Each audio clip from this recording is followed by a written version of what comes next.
That was 45 pounds. Okay, the drill really slowed down.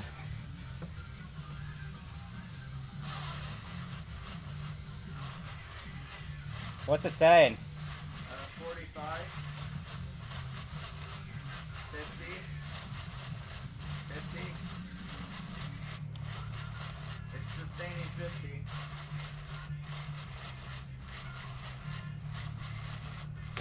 50. Nothing. I think that's probably good, right? Go for it. Let's see where we are.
What was that?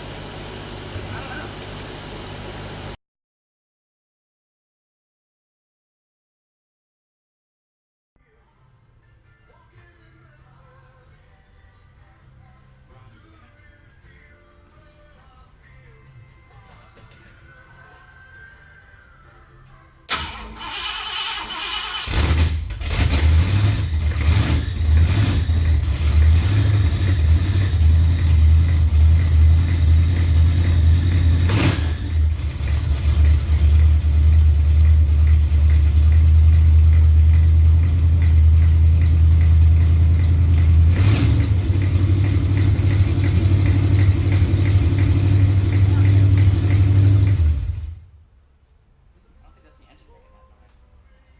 How do you not think that? Okay, well, there's been a discovery that I'm not too happy with. Nathan left because he had to go help the boss with something. The first discovery is right there. The rocker arm was rubbing a little bit, and the other one's got the same deal going on. But the noise you heard, I think, could potentially have something to do with this. So, yeah. That could probably also explain why it's running as poorly as it is.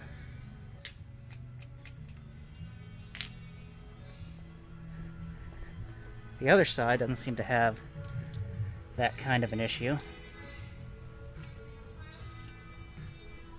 All those look fine, but holy freaking... I mean, what does that? I mean, look at the gap there. I mean, 2 fingers easy. So that's not what I wanted to find.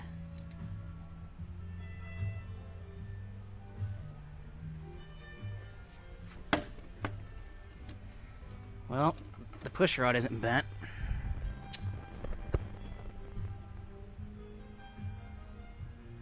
Shit.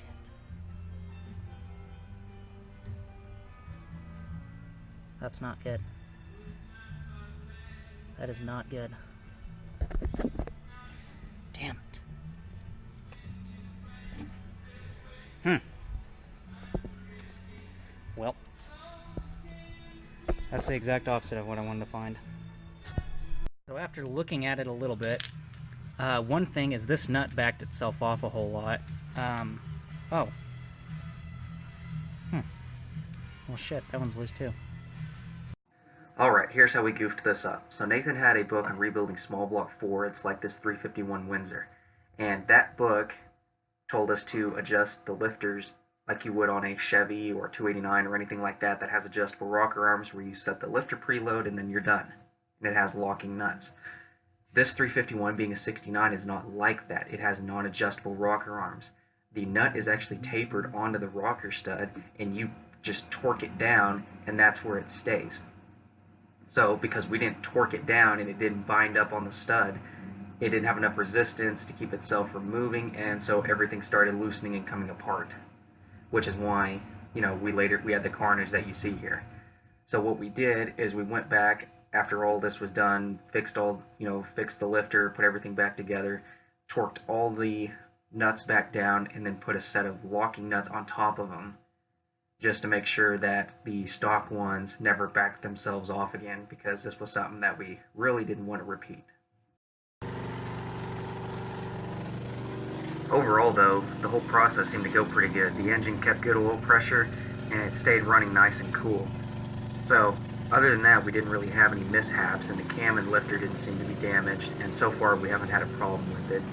But the header's glowing orange was definitely something that we're not going to let happen next time, being that we melted some plug wires.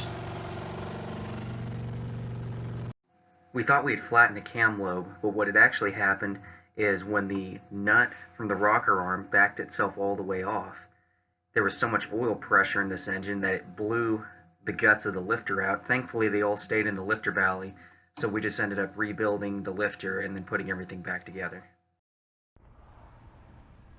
So yes, the lifter exploded.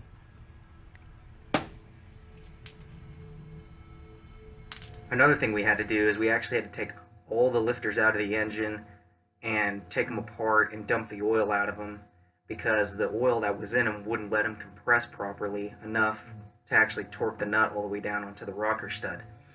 So that took probably the better part of 2 hours to take them all apart, get the oil out of them, clean them, put oil back on them, and get them back in the engine. And we just did them one at a time to keep them in order. But once we got all that together, later that week we ended up starting the Mustang again, and everything seemed to be pretty good with it. Before we ran the Mustang again though, Nathan bought an exhaust kit for it, and after we installed it, we could actually hear the engine, which was nice. Whenever. I'm sorry.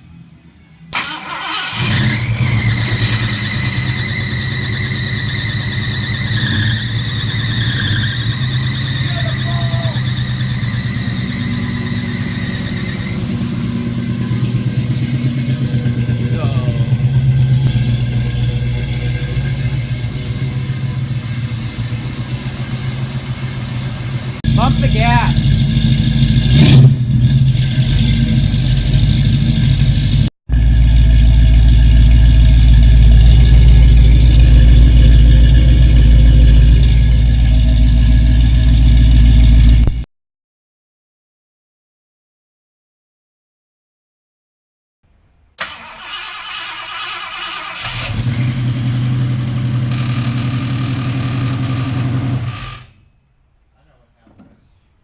Huh.